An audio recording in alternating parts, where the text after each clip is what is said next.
Ladies and gentlemen, we now move on to the crucial keynote address, and it comes to all of us by a Bangalorean who's a prolific writer. She is a novelist and short story writer. She has 10 novels, 2 novellas, a number of short story collections, a book of non-fiction, Writing from the Margin, and 4 children's books to her credit. Her novels include Small Remedies, Moving On, In the Country of Deceit, and Shadow Play, and her latest novel will be out shortly. She has written her works have been translated, in fact, into many Indian as well as European languages. She has translated 2 plays by Adya Rangacharya, eminent Kannada writer, as well as his memoirs from Kannada into English, as also a novel by Shashi Deshpande from Marathi into English. I have great pleasure in now inviting Shashi Deshpande onto the stage.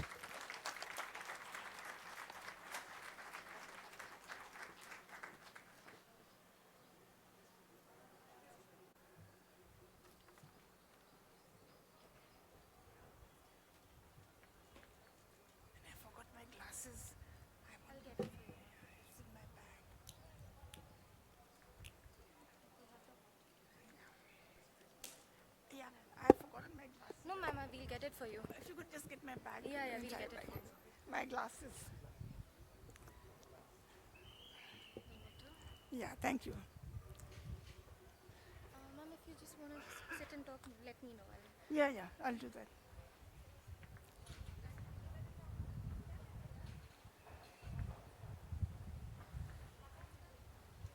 Thank you so much.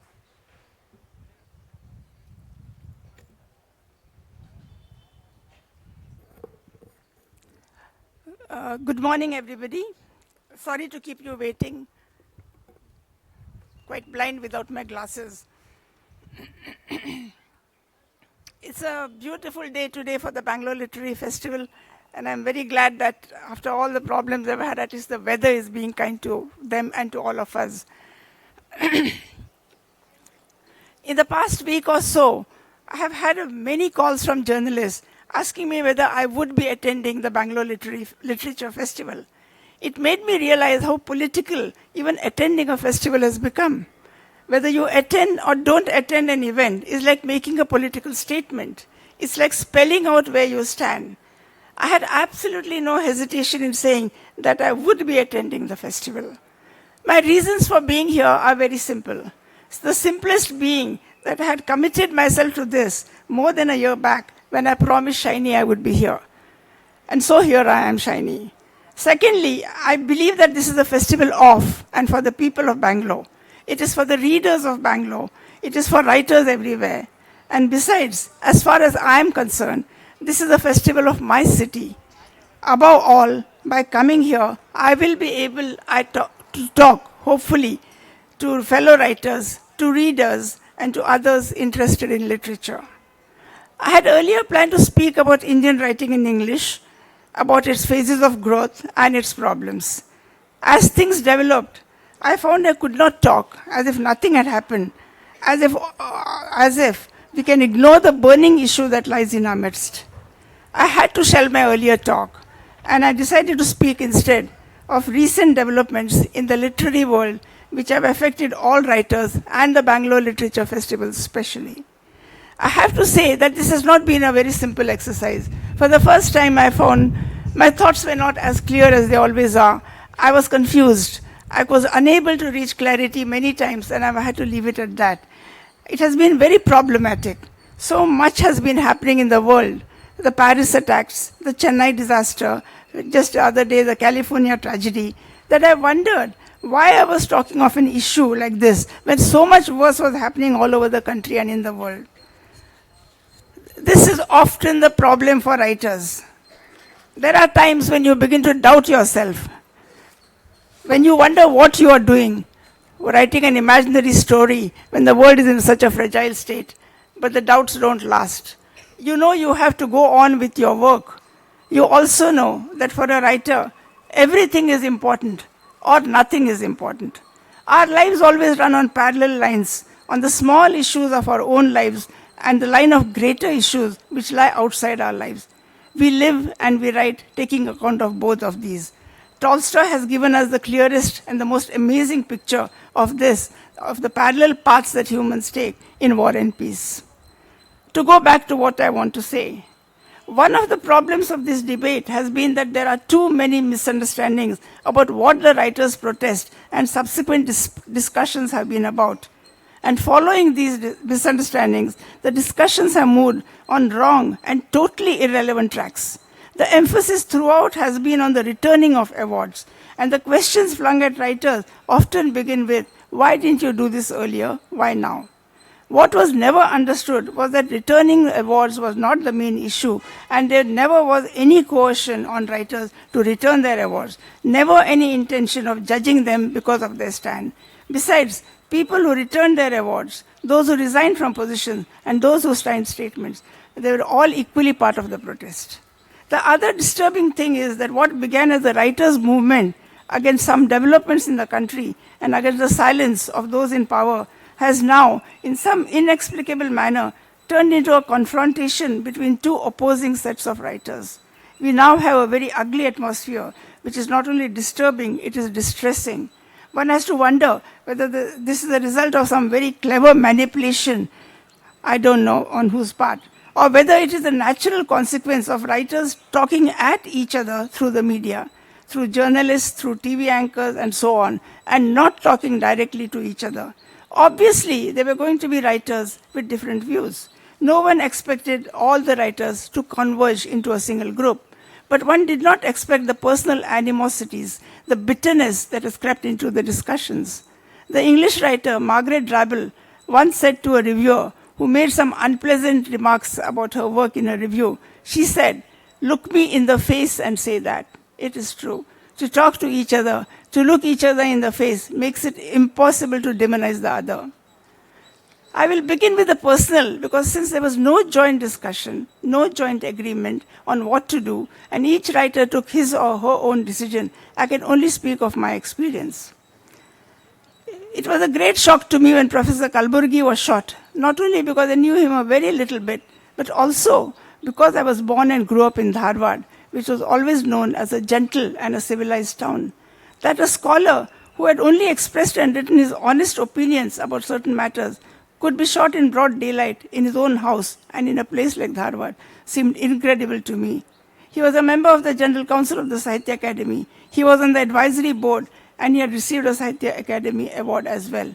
For all these reasons, I was sure that the Academy would make a statement expressing shock, grief, not only at his death, but at the manner of his death. I thought that the Academy would say something about the writer's right to freedom of expression, that it would support the right of writers to write without fear. Nothing happened. A little later, I heard from a friend that the Academy had held a condolence meeting in Bangalore, in which she told me that except for two persons, all the rest spoke as if nothing untoward had happened, and that Professor Kalburgi had died a natural death. It left me baffled and uneasy. What was going on? Were we going to brush this matter under the carpet and ignore the serious implications of the killing of a man because of what he had written? And then Nayantara Sehgal and Uday Prakash returned their awards because of the Dadri killing and the murders of Dabolkar, Pansare and Kalburgi. At this moment, I knew that my uneasiness came out of the thought of being part of the Sahitya Academy, which had failed the writers it represented so dismally. Let me make it clear, and this I say especially to Professor Kambal. I had always respected the Academy for being the one institution which brought all the Indian languages together under one umbrella. I have always admired the work they have done in getting translations done and in publishing books which no commercial publisher would publish. I think they have played a good role, but they could have played a much better role. But now I knew that I could not work with an institution which treated writers' lives and their rights in so cavalier a manner. I could not understand why it had ignored something that impacted writers' lives and their work so much. And so I resigned from my position on the General Council and the two boards I was a member of. Much happened in the following days, with writers either returning awards, resigning positions, or signing statements. Suddenly it was a flood, and a few gestures became a movement. That so many followed after the first few has been described as a herd mentality. Writers have been compared to sheep. I think of it as one spark igniting another. If this is a herd mentality, then indeed all those who were part of the French Revolution or of the freedom movement in India were also sheep. Because one person can say something which can impress and influence others. It's a very natural, normal, and laudable thing. Can a writer be an activist? There have always been divided opinions on this subject. I felt that in recent times, writers had lost the stature they once had, that their voices were no longer listened to or even heard. For one thing, there are too many voices and much louder voices speaking out today. There is a cacophony of voices. Politicians, journalists, TV anchors, celebrities like film stars and cricketers, and many others, which drown out the voices of writers, if indeed they speak at all.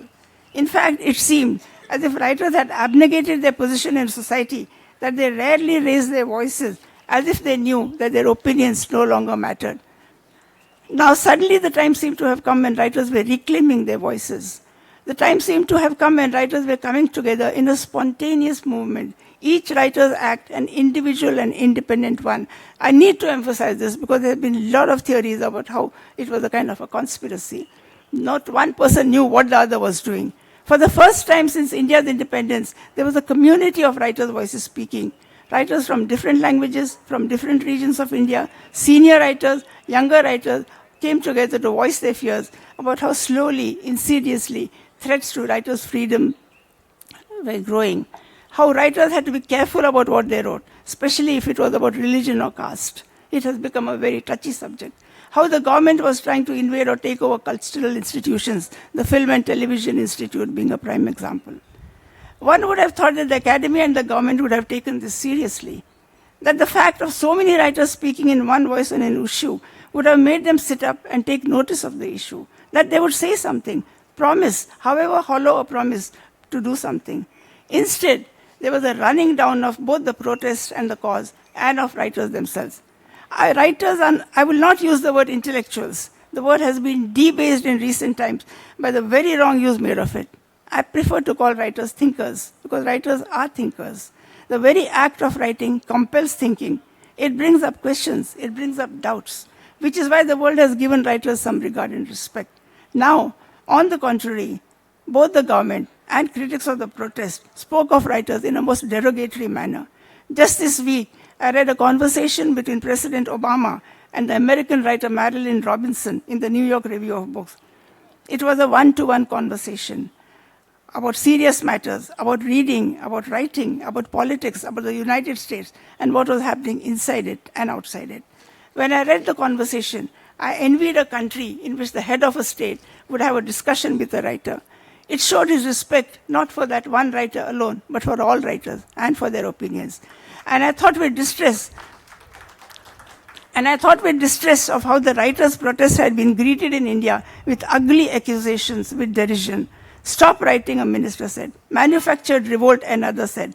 Political stooges, intellectual mercenaries were other terms of abuse. They are doing it to get some publicity, many said. Even just a few days back, one MP speaking in Parliament said that writers did what they did for political consideration.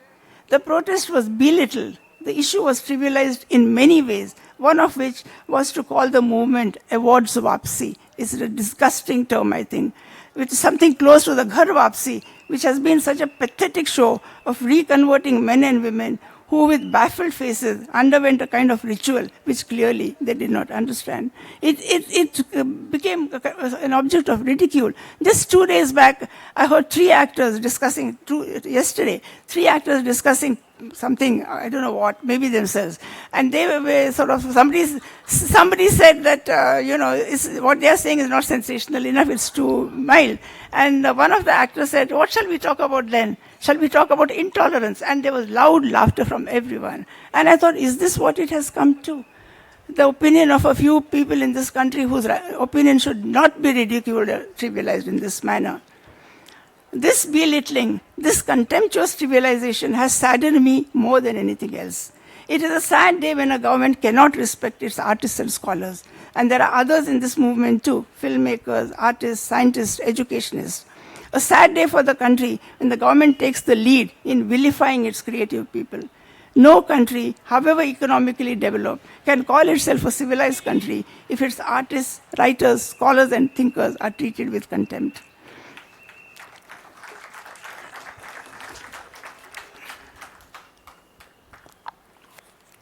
Sorry, I didn't wait for the applause. I had to irrigate my mouth.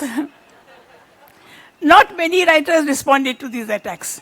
Many of the charges were so absurd that they just could not be taken seriously. But 2 points need to be made.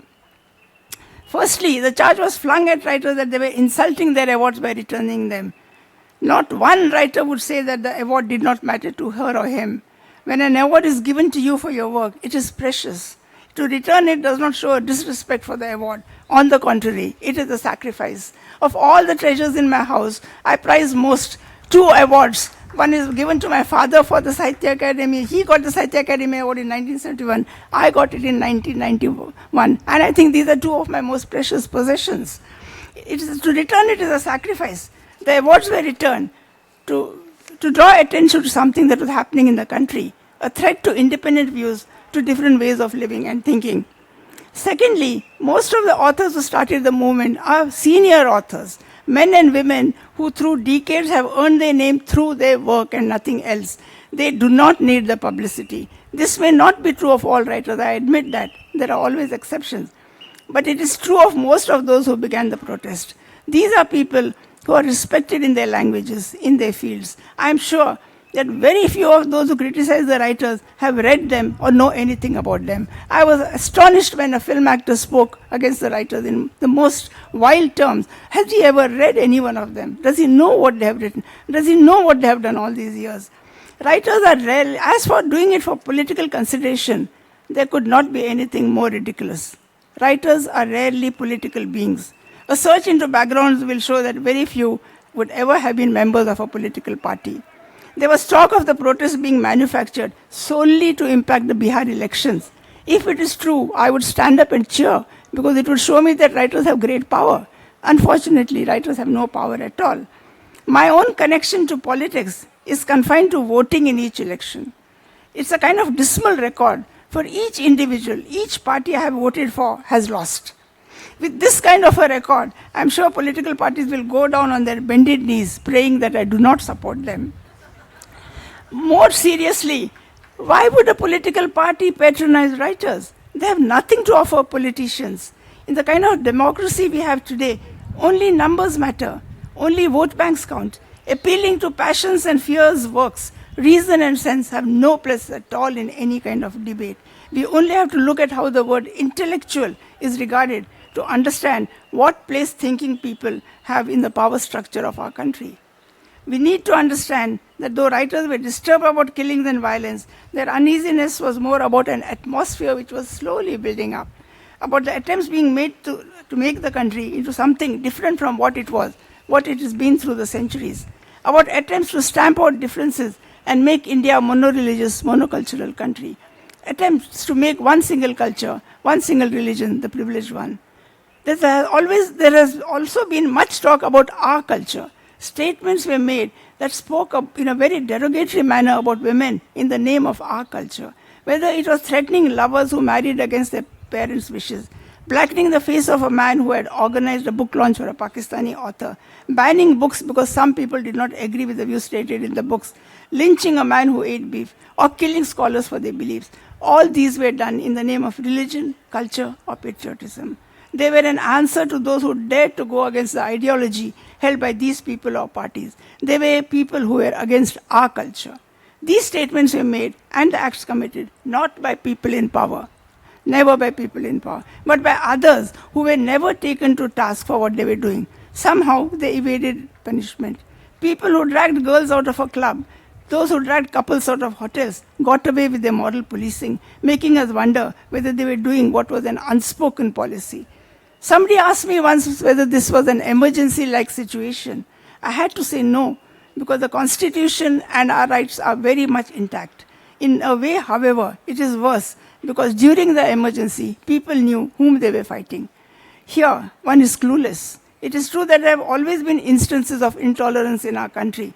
But to see sadhus and sadhvis, gurus and babas making pronouncements But to see sadhus and sadhvis, gurus and babas making pronouncement on how people should live is impossible for those of us who believe that religion has no place in public life. I think that is the basic principle which all of us who have been protesting believe in. The repeated use of the word culture makes one realize that culture is, in fact, always has been a loaded word. Today it means anything that the speaker wants it to mean, anything that the speaker considers important, which could be anything from drawing rangoli to sati. It is most often connected to religion, to religious rituals, to the way women live, dress, behave. Women are the custodians of culture always. Whereas there is also the other idea of culture as being a way of thinking, an idea of relationships between humans, way of treating people who are weaker. Therefore, to me, the people who shaped an idea of Indian culture are the Buddha, the emperors Ashoka and Akbar, Gandhiji, and the texts which have shaped the idea of Indian culture are to me the Rig Veda, which is full of human curiosity about the world, the Upanishads, which asks amazing questions about life, and the works of the Bhakti poets who claimed equality, if not in this world, at least before God. Nowhere in the lives of these people or in these texts do I find a belittling of women, an idea of exclusiveness, not inclusiveness, or an insistence on defining for others what culture means, what patriotism means, or what should be our idea of our country. In fact, when I was editing a translation of my father's interpretation of the Gita, my father was a Kannada writer and he has written 2 books on the Gita. I was struck by what Krishna says to Arjuna at the end of all his teaching. He says, Yathe chasi tata kuru, do as you desire. The words have stayed with me since then. They reverberate in my mind. They spell out an eternal wisdom. Reflect on the knowledge I have given you. Then do as you desire. This is what Krishna says to Arjuna. This is freedom of choice. Perhaps we need to accept this too as part of our culture. Something was missed in all the noise that followed the protests, which was the questions the writers were really asking. What they were asking was, what kind of a country do we want? A country in which people of different religions, castes, languages, cultures live together in a spirit of live and let live? Or a country in which one religion dominates, one idea of how we should live is imposed upon everyone, allowing no room for differences, not even for arguments and debates? Do we allow some people to impose on others what our country is? It seems to me that there's a dreadful resemblance in what is happening now to what happened in the US during the McCarthy era. This was during the 50s of the last century, at the peak of the Cold War, when the Republican Senator Joseph McCarthy, playing on the fears of Americans about communism, decided that there were many Americans who were communists and that they needed to be got rid of. Therefore, people whose pasts included a contact, however brief, with the Communist Party were called for interrogation and asked the question, are you or have you ever been a member of the Communist Party? Nobody was exempt from questioning if the House Committee on Un-American Activities felt they should be investigated. The entertainment industry was specially targeted for artists and also writers. For artists are often mavericks. They are known to be people of independent views. Charlie Chaplin, Danny Kaye, Dashiell Hammett, Elia Kazan, Arthur Miller, Lillian Hellman. These were some who were brought in for questioning. People were also encouraged to inform on colleagues and friends, which would make their own punishment lighter. Lillian Hellman, the playwright, replied to her questioners with the words, to hurt innocent people whom I knew many years ago in order to save myself is to be inhuman, indecent, and dishonorable. I cannot and will not cut my conscience to fit this year's fashion. Arthur Miller refused to answer. Writers and actors were blacklisted, which meant that they could not get any work. Obviously, there were many who informed on their friends and colleagues, and equally obviously, there was a deep divide among writers. Today, I am deeply distressed by the divide, by the polarization I can see between writers. It's difficult to understand because most writers were, until now, just writers. Now we realize, to our bewilderment, that we are either leftists or rightists. This is a new phenomenon. Amitabh Ghosh said that when he stated he would not return his award, he got a lot of hate mail. But writers who return their awards also speak of getting hate mail. Obviously, this is not the work of fellow writers, but of others who are using or misusing the easy access that social media allows to abuse people. This is deliberate mischief, and writers must learn to ignore these attacks. There is no question in the mind of the writers who are agitating that each writer has the right to take her own decision. There is no coercion on anyone to show solidarity with the movement. This policy of dividing writers is not a new one in any case. It has been done on the basis of language, I know that very well, on the basis of caste, on the basis of ideology. But writers need to understand, especially now, when the atmosphere is so vitiated, that literature is inclusive, not exclusive, that each writer is free to write what she or he wants, that the only curbs are those that the law imposes. The law has enough protection for enough to curb writers from writing what they should not write. This right, a constitutional right, has been given to all citizens, but it means something more to writers. For writers to be forced to write according to any ideology is untenable. Creative writing abhors ideology. No writer can write a story, a poem, a play, or a novel according to an ideology. Besides, the writer's freedom is important for society as well. As Boris Pasternak, the Russian writer, said, "It was my duty to make a statement about an epoch," which he did in Dr. Zhivago, which Alexander Solzhenitsyn did in Cancer Ward, in the First Circle, and in One Day in the Life of Ivan Denisovich. Writers bear witness to an age. Through their stories, the future will know how people lived at any time, what were their hopes, their dreams, their fears, their nightmares, what they held sacred and what they hated. While history gives the larger picture, fiction or any creative writing gives the micro picture. Svetlana Alexievich, the Russian writer who won the Nobel Prize last year, has written not about events, but about people's response to events, how people feel, think, etc. She calls her writing a history of human feelings, a history which will obviously contain as many different feelings and views as there are people.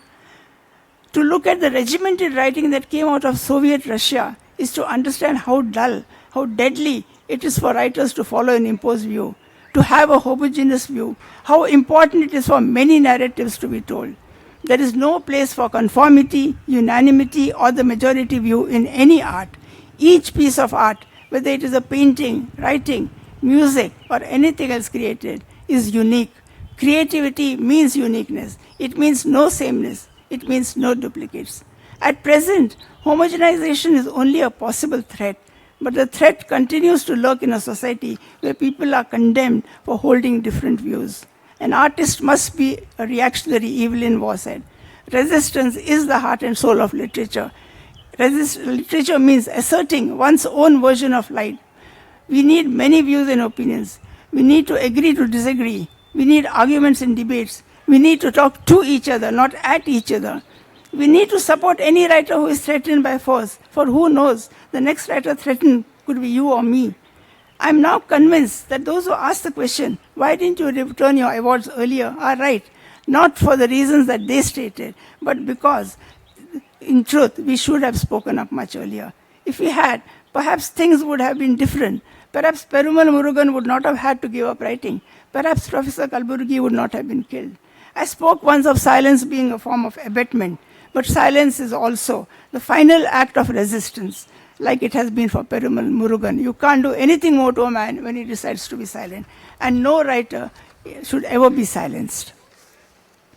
Writers who are speaking of what is wrong with our country today are being called unpatriotic. We must not wash our dirty linen in public, we are told. What do we do with the dirty linen then? Keep it until it stinks? And if people like Perumal Murugan, well, I'm speaking like a housewife who believes in washing things. And if people like Perumal Murugan, Professor Kalburgi, and the other two rationalists were critical of their society, of their community, this came not out of hatred, but of a personal anguish. Writers can write with the greatest knowledge of their own people. They can be critical of their own. I once heard Shivaram Karan say that he could write with authority and critically only about Brahmins because he knew them best. My father wrote a play, Harijanwar, which fiercely attacked Brahmins. Great souls like the Buddha, like Jesus, and closer to our times Basvana, took a new path because they had problems with their own society, with their own community. Very few men or women can change society. Even fewer can change the world. Writers can't change much. I remember a letter that two writers, Harold Pinter and John Le Carre, wrote to President Bush when he was on the point of embarking on the first war with Iraq. Of course, President Bush took no note of the letter. He went ahead with the war. The letter changed nothing. But the writers had spoken. They had made their point. And though writers cannot change the world, their writing, their opinions may help in creating an awareness, in rousing people to ask questions, in arousing people to have debates. Montesquieu, Voltaire, and Rousseau are credited with having started the French Revolution. Abraham Lincoln called Harriet Beecher Stowe, who wrote Uncle Tom's Cabin, the little woman who started a great war. But this is not entirely true. A great many factors go into any happening, whether it is war, a revolution, or a smaller event. Ultimately, what these other factors do is to arouse the great hunger for justice that lies dormant in all humans. The writer's response to events is most often to write. Arthur Miller wrote The Crucible, a play about the Salem witch trials which paralleled the McCarthy investigations. It showed how people could be driven to cruelty by fear, how a mob could sway others. But there come times when writers feel the need to do something more, to speak openly, to resist what is wrong. This is not a crime. It adds to the richness of a democracy. Finally, what do writers want? They want to write. They want to write what they want to without fear. They want to be published. They want to be read. And finally, hopefully, they want to earn some money from their writing, always a difficult task in India. I'm sure all writers will agree that these are a writer's needs, whatever language they write in, whatever the genre of writing, whatever their ideology. We have much more in common than we have differences. I would like to end with the story of the Buddha, quoted by Professor Radhakrishnan in his translation of the Bhagavad Gita. Apocryphal perhaps, but a beautiful story. The story goes that the Buddha's father, the king, found his son at the city gate one day, begging bowl in hand. "What is this?" the father asked.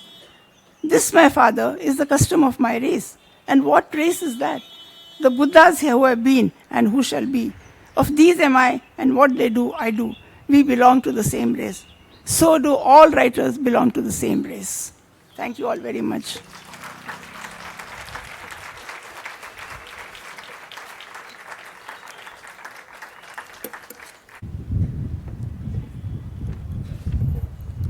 From the dreadful McCarthy era of the United States to the context in which Boris Pasternak wrote Dr. Zhivago to our very own Gita. You will agree with me that there has been not many such powerful keynote addresses in recent times. Let's hear it for Shashi Deshpande. Spoken so candidly, such a powerful address, and of course, a deep writer's anguish. She put it out so candidly. Now, she did mention at the beginning that, she was confused, but as it turned out, she has given us a lot of clarity and the big picture, and ended with such a crucial question. So what does one do with the dirty linen? Keep it till it stinks? There is the next session, which is also a question, and that is the very first session, ladies and gentlemen, of the Bengaluru Sahitya Utsava. I am going to take a moment to check if we can indeed.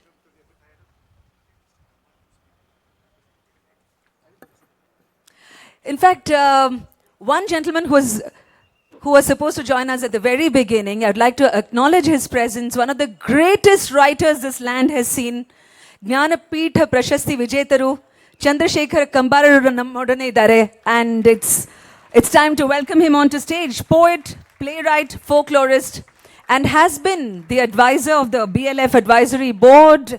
In a sense, he has guided this festival for all the 4 years, the 4th year beginning. Kambararu aurge suswagata, and I'd like him to speak a few words to us. ಎಲ್ರಿಗೂ ನಮಸ್ಕಾರ. ಬೆಂಗಳೂರಿಗೆ ಬೇರೆ ಬೇರೆ ಭಾಗಗಳಿಂದ, ದೇಶದ ಬೇರೆ ಬೇರೆ ಭಾಗಗಳಿಂದ, ಬಹುಶಃ ಕೆಲವರು ವಿದೇಶಗಳಿಂದ ಕೂಡ ಬಂದಿದ್ದೀರಿ. ಬಂದದ್ದಕ್ಕೆ ಭಾಳ ನಮಗೆ ಸಂತೋಷವಾಗಿದೆ ಮತ್ತು ನಿಮಗೆ ಭಾಳ ಹೃತ್ಪೂರ್ವಕವಾದಂಥ, ಸ್ವಲ್ಪ ಚಳಿ ಇದೆ, ಆದರೂ ಚಳಿ ಇದ್ದರೂ ಕೂಡ ಹೃತ್ಪೂರ್ವಕವಾದಂಥ ನಿಮಗೆ ಸ್ವಾಗತವನ್ನು ಕೋರಲಿಕ್ಕೆ ನನಗೆ ಭಾಳ ಸಂತೋಷವಾಗ್ತದೆ. ಮತ್ತು ಇಷ್ಟೊಂದು ಜನ ಇಲ್ಲಿ ಭಿನ್ನವಾದಂಥ ಭಾಷೆಗಳಿಂದ, ಭಿನ್ನವಾದ ಸಂಸ್ಕೃತಿಗಳಿಂದ ಈ ಊರಿಗೆ ಬಂದು ಈ ಸಾಹಿತ್ಯೋತ್ಸವದಲ್ಲಿ ಭಾಗಿಯಾಗಿದ್ದೀರಿ. ಭಾಗಿಯಾಗಿದ್ದಕ್ಕೆ ನಿಮಗೆ ವಂದನೆಗಳನ್ನು, ಕೃತಜ್ಞತೆಗಳನ್ನು ಅರ್ಪಿಸ್ತೇನೆ. ಮತ್ತು ಇಲ್ಲಿ ಇನ್ನು 2 ದಿವಸ ಭಾಳ ಸುಂದರವಾದಂಥ ಮತ್ತು ಉಪಯುಕ್ತಕರವಾದಂಥ ಚರ್ಚೆಗಳನ್ನು ನಡೀತಾ ಇದ್ದಾವೆ. ಶಶಿ ದೇಶಪಾಂಡೆ ಅವರು ಭಾಳ ಉತ್ತಮವಾದಂಥ ಒಂದು ಪ್ರಬಂಧವನ್ನು ಮಂಡಿಸಿದರು. ನನಗೂ ಕೂಡ ಭಾಳ ಸಂತೋಷವಾಯಿತು ಅದನ್ನು ಕೇಳಿ. ಆಮೇಲೆ ಇನ್ನೂ ಕೂಡ ಅನೇಕ ಸ್ನೇಹಿತರು ಮಾತಾಡೋರಿದ್ದಾರೆ ಮತ್ತು ಚರ್ಚೆ ಮಾಡ್ತೀವಿ. ಚರ್ಚೆಗಳನ್ನು ಭಾಳ ಉಪಯುಕ್ತವಾದಂಥ ಚರ್ಚೆಗಳು ಕೂಡ ನಡೆಯಲಿವೆ. ಅಂಥಲ್ಲಿ ನೀವುಗಳು ಬಂದು ಭಾಗಿಯಾದದ್ದಕ್ಕೆ ನಾನು ಸಂತೋಷವನ್ನು ವ್ಯಕ್ತಪಡಿಸಿ ಈ ಈ ಈ ಈ ಸಾಹಿತ್ಯೋತ್ಸವವನ್ನು ಹೆಚ್ಚು ಉಪಯುಕ್ತಕಾರಿಯಾಗಿ ಮಾಡೋದಕ್ಕೆ ನಾವೆಲ್ಲರೂ ಹೆಲ್ಪ್ ಮಾಡೋಣ ಮತ್ತು ಸಹಾಯ ಮಾಡೋಣ ಮತ್ತು ಸಹಾಯ ತಗೊಳ್ಳೋಣ ಅಂತೇಳಿ ಅಂದ್ಬಿಟ್ಟು ನಿಮಗೆ ನಮಸ್ಕರಿಸಿ ನನ್ನ ಮಾತುಗಳನ್ನು ಮುಗಿಸ್ತೇನೆ. ನಮಸ್ಕಾರ.